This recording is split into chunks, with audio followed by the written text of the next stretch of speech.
Hello and welcome to Glasgow Rangers Nation with me, your host, Owen, the channel that brings you your team every single day. Well, Michael Beale is currently speaking to the media ahead of Rangers' first Europa League game against Real Betis. So, you know what? It is unfortunate injury news time yet again. So we know that Todd Cantwell is out and is missing a number of weeks, and that's not great. And we obviously know Danilo is missing as well. Michael Beale did say, though, that Danilo has had a successful surgery on the areas impacted, e.g. his face. He will be back in non-contact training come the end of the international break. So still a while away yet before Danilo will be fit to return. So it looks like his optimism of a couple of weeks is definitely a bit too soon. Anyway, the main news that seems to be emerging at this moment in time is the news that Belgian midfielder Nico Raskin has now joined the lengthening injury list at the club. He is out with a calf problem. This comes after it was reported that he missed training yesterday. Michael Beale said, we still have options in midfield. We are losing a good player, but we have good ones coming in. Of course, it does beg the question as to who Rangers will play in midfield against Real Betis. Obviously, I think strongly suggests the appearance, unfortunately, of John Lundstrom. He will, I highly suspect, will play a role. Kieran Dowell is out injured. So you've got pretty much a choice now of Lundstrom, Jack, Cifuentes, Tom Lawrence. You know, there is, as much as Michael Beale says that we have options, there is maybe a limited choice there now, and a strong likelihood that we will see Lundstrom and Jack, which for me is far too negative in a game that we really do need to be winning. Michael Beale also spoke about the fact that we need to get out of this group, and we're going to take one game at a time. He said we're facing good sides, it's competitive, but we are expecting to progress. So Michael Beale obviously optimistic, probably more optimistic than a lot of the fans at the moment. He said the level of competition is very high in this competition, and we want to have a good season in Europe. So to all of us, Michael, but it is going to be a strong test, obviously, with teams like Liverpool also in the Europa League. This is going to be a tough one. Hopefully, going back to that news that Raskin is out, maybe it is a case that Cifuentes will play. That could be an option. He obviously has missed the last couple of games after having a pretty disastrous outing against PSV Eindhoven. So could it be that we have Cifuentes, Lawrence and Lundstrom, or Cifuentes, Lawrence and Jack? Personally, for me, I would go with Jack as the sitter, Cifuentes and Lawrence as the two midfielders in front of him. I would not allow John Lundstrom anywhere near the team. He also spoke about his opposite number, Manuel Pellegrini. He said that he is an experienced and has worked with the biggest clubs in the world. He worked at Manchester City, for example, in the EPL. He said they're a good team. We will have to be at our best against them and have to take the game to Real Betis. So again, they're talking about this, taking the game to the opposition. Is the handbrake finally going to have to come off? That is the question. I think a lot of fans will say that in recent games that the handbrake has been well and truly firmly on at the team. It has not had perhaps the levels that it needs to.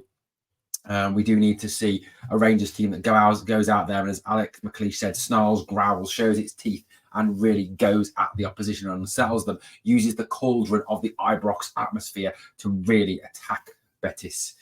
Michael Beale said the speed of the game is faster in Europe, but it's different to domestic football. We need our squad. We need to prepare well against difficult opponents. I would dispute the first point he made. I don't think European football is always faster than domestic football. I think, European football teams, particularly Spanish, French, Italian, like to slow the game down. They don't like to play it at a frenetic pace. So I would dispute that. I think Michael Beale is wrong there. Would be the first time. It is different, however, to domestic football because obviously the level is a hell of a lot higher. The exception of probably that lot across the city, most of the games we play in this league, we are expected to win because the teams are substantially weaker than us. Michael Beale spoke about the fact, obviously, with Danilo being out, we have numbers available in attacking players, and we will be expecting them to show their quality in the team. No doubt aimed at the likes of Searle, who is yet to really hit the ground running. Talking a bit more about the injuries, he said obviously the injuries to Cantwell, Raskin and Dowell are not ideal. And Danilo either, not ideal. No shit, Sherlock. He said, we hope that Kieran Dowell will be back after the Livingston game. We have academy players coming through and there might be opportunity for them in domestic games coming up. So I doubt Tonight we will, Thursday night we'll see Bailey Rice or any of the young players. But look, domestically, I would love to see players like Bailey Rice, Adam Devine, Leon King get their opportunity to play, particularly Bailey Rice. Bailey is an absolute quality player.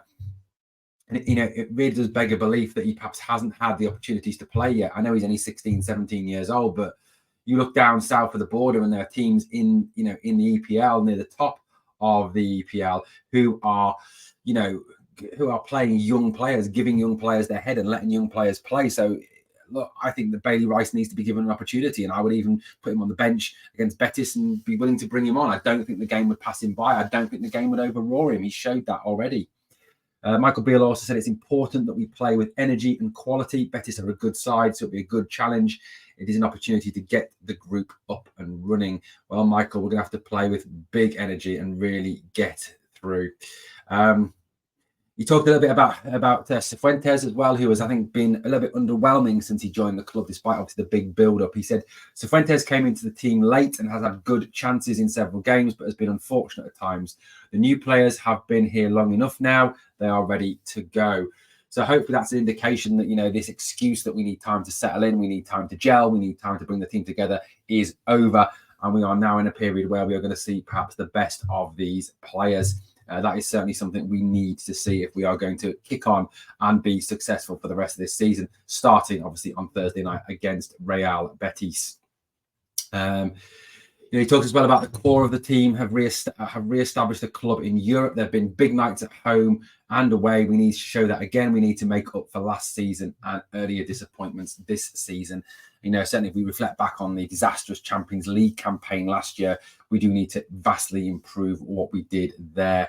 But look, at the end of the day, it is a game that we've got to win. It is a game that does need to be, to help us to show that perhaps we are getting somewhere close to what we all hoped we would be at the start of the season.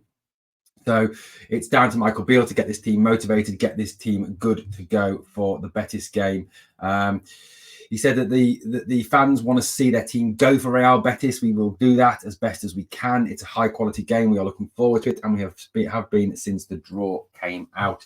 So yet more indications. Is Michael Beale actually realistically talking about taking the handbrake off? Is this a genuine promise, or is this another one of those empty promises like the one at the start of the season? Michael Beale has spoken a number of times about taking off the handbrake, about getting at opposition teams, about going for opposition teams. Is he going to do that? For me, it's kind of a situation where you need to do that. When you're playing against European teams, when you're playing in this competition, you do need to really go after the teams from the European continent. On the whole, they're not really ready for the British style of the up and at them, physical, in your face kind of way. I think he needs to show that tomorrow. He needs to allow the team to go out and do that tomorrow. Obviously, it's going to be a lot harder now with the fact that we have no Todd Cantwell, no Kieran Dowell, no Danilo, and no Nico Raskin now. So big misses, obviously, Raskin and Cantwell, who were by far the best players towards the end of last season. They will both be a big miss. Well, let me know what you think of what Michael Beale has had to say to the media and the fact that we will be missing Nico Raskin. How are we going to line up tomorrow? Is Ben Davies going to start over John Souttar? Does Borna Barisic drop back in at left back? Do we see Lundstrom or Jack, or do we see both of them? Hopefully not. Who will start up front? Will it be back to Cyril Dessers, or do we show some common sense and actually go with a 4-3-3 formation, put Seema out wide, put Matondo out wide, and put Roof through the middle? The team that we played Saturday, when we did that, looked a lot more like a team. Personally, I hope it is Roof through the middle with Seema one side, Matondo the other. Again, I don't want to see Dessers anywhere but the bench. Well, let me know what you think. As always, guys, please obviously hit the sub, ring the notification bell so you never miss out on the daily content. And as always, two things I need you to do. Number one, smash the like. And number two, remember, we are